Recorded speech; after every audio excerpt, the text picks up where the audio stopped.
குன்று இருக்கும் இடத்திலெல்லாம் குமரன் இருப்பான். அவனுக்கு பேரே குறிஞ்சி கிழவன்னு பேரு. குறிஞ்சினா மலையும் மலை சார்ந்த இடமும், கிழவன்னா தலைவன் அர்த்தம்.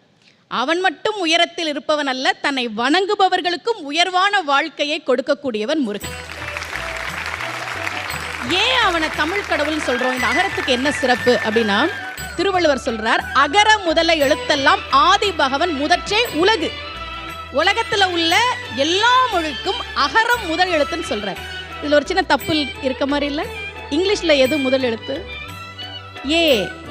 லத்தீன்ல வேற இருக்கலாம், பிரெஞ்சுல வேற இருக்கலாம். ஆனா வள்ளுவர் என்ன சொல்றார்?